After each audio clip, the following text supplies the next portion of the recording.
Welcome back. This week, Houston Mayor Sylvester Turner used his State of the City address to plead the case for more Houston police and the adjustment to the revenue cap that would be necessary to fund the force expansion. Currently, the Bayou City has about 240 officers for each 100,000 residents, similar to Los Angeles and Dallas. New York, Chicago, and Philadelphia field a lot more police, around 400 per 100,000 citizens. As a comparison, Chicago has nearly 13,000 police officers covering 275 square miles. The city of Houston has 5,100 police officers covering 640 square miles, and almost 1/3 of those officers are eligible to retire today. Panel, what do you think of the mayor's pitch? I'm going to go to Bill King. So we've seen this movie before.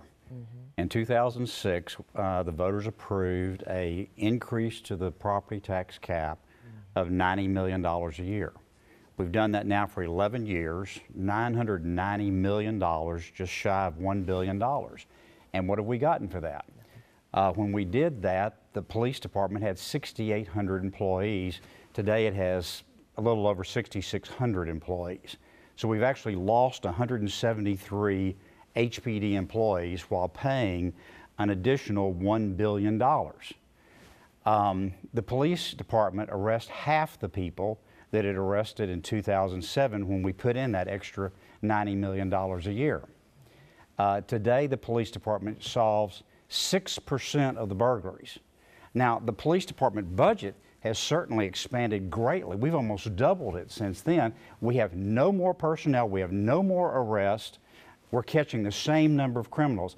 It's time that we fix the police department, not just continue to throw money at it. Diane?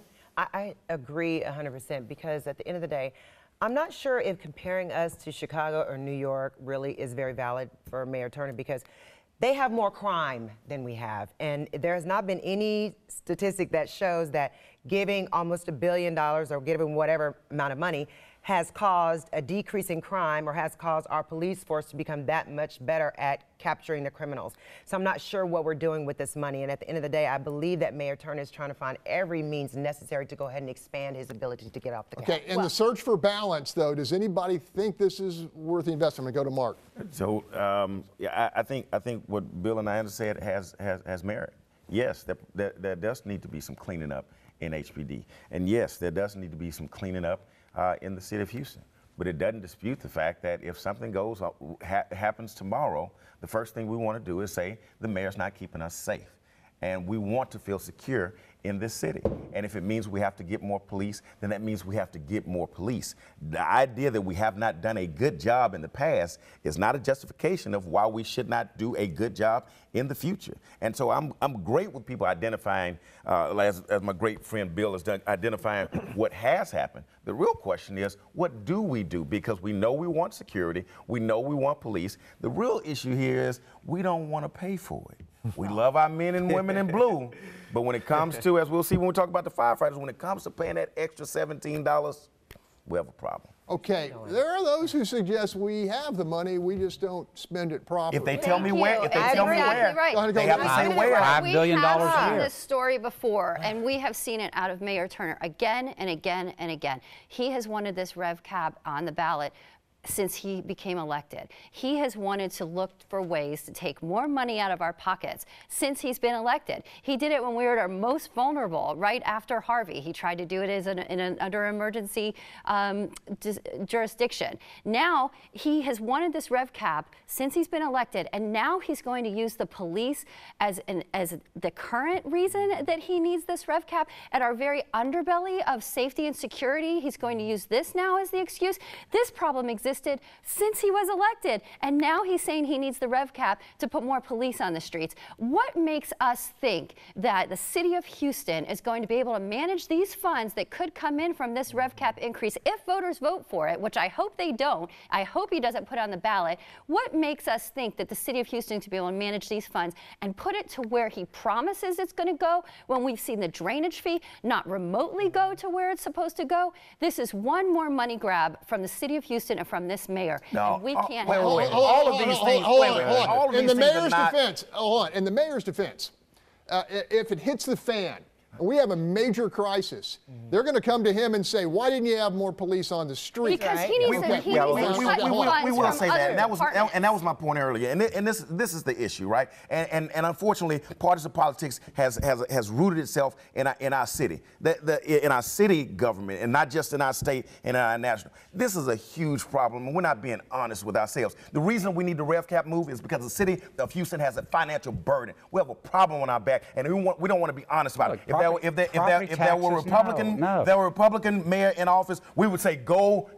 Absolutely. Hold on a second. Hold on. I want to get Rick Walker in here. Yeah, Hold on. I want to get Rick Walker in here. And I also want to talk about, if you guys think about it, the firefighters asking for pay parity. Go ahead. I want to talk about this revenue cap. Yeah. And as a conservative, I think the mayor needs a little bit of leverage here. Got to keep in mind, most of the major taxing jurisdictions around the county have requested reappraisals. The reappraisals will not be done until August. That means he doesn't even know what the revenue is going to be until probably August, November, December, somewhere in that time frame.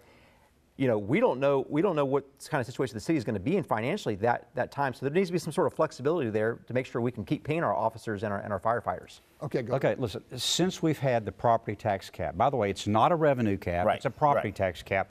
The property taxes only make up 25% of the revenue. 75% of the city's revenue is completely uncapped.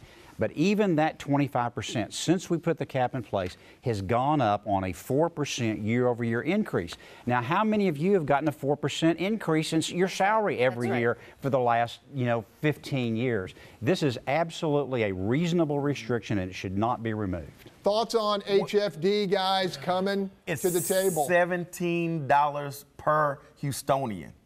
It's 3 cups of coffee.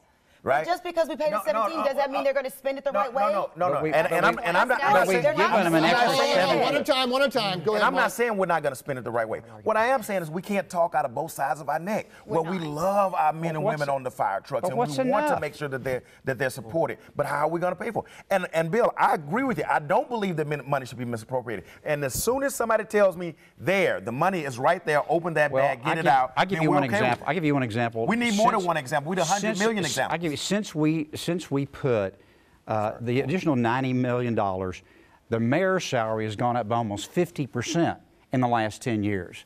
Now, does any of y'all's salaries gone up by 50%? If we were serious Hold on. Go ahead, Jess. Jump If we in. were serious about putting more police on the streets, then we would look for ways, look for fat in our current city budget to do it. That's where we need to look at this. We don't need to go to the taxpayers again and again and again. The money just is going to run out at some point. Houstonians are going to say enough. I can't, to Bill's point. We have to look inside and start getting these budgets under control at the city and start getting our departments under control at the city and wrangle in this bureaucracy if we're serious about putting more police on the streets. Real quick, Tony. This is a conversation that's been too long in the making because guess what? Harris County commissioners have jumped the line, so they're going to get money. I don't want to get flooded. Right. If there's a fire, I just saw some firemen on the highway right now helping someone that was in a terrible car accident. And then also, right now there's only enough police officers for every 400 citizens. The other 5 major cities, New York, Chicago, LA, Philly, they all have someone for every 250 people. That is not right. At the end of the day, if we're going to play with the big cities, we're going to pass Chicago soon. So let's at least have the conversation. Yeah, Chicago's where really the we don't get example flooded. I want to follow. When we call someone because we're getting burnt, our house is burning, and someone comes, and actually when we need the police, they do. A police officer died saving someone during Harvey. We've been through a terrible disaster that's coming again in 10 years. So we should be thinking forward, and I'm willing to spend wisely with you. I think Walker had a great point. Because we don't know what the finances are in the future, we can't keep tossing this ball around. We've got to be a little bit more certain about our finances. Okay, going to move on real quick. Congratulations are in order to Martha Castex Tatum, who attracted more than 50% of the vote, crushing 8 other opponents yesterday to win the District K special election to succeed the late Councilman Larry Green. Castex Tatum most recently served as constituent liaison for Green and will complete his unfinished term through 2019. Is that a tribute to Larry Green, I think? I think it is, and thank you for stealing my what we missed. Right? And congratulations to Martha, and I think it speaks to the relationship that she had developed with the citizens in District K. I think, you know, everybody knows that the council member is the figurehead, but it's the people that work in those offices and constituent services that have the relationship. And I think the people of District K knew and trusted Martha for the work that she had done, and they were prepared to let her lead them in the future. And I think it is a tribute to the work that it is the best way to continue the work that Larry Green was doing. As people on this panel, you know, when you have 9 people in a field to attract 50% of the vote, that's pretty major. Pretty impressive, yeah. Huge. That's a complete validation. Bigly. Yeah. That's big. Very impressive. She should be tired of winning. Now the real work begins. Still ahead, our panel answers the question, what did we miss? So stay with us.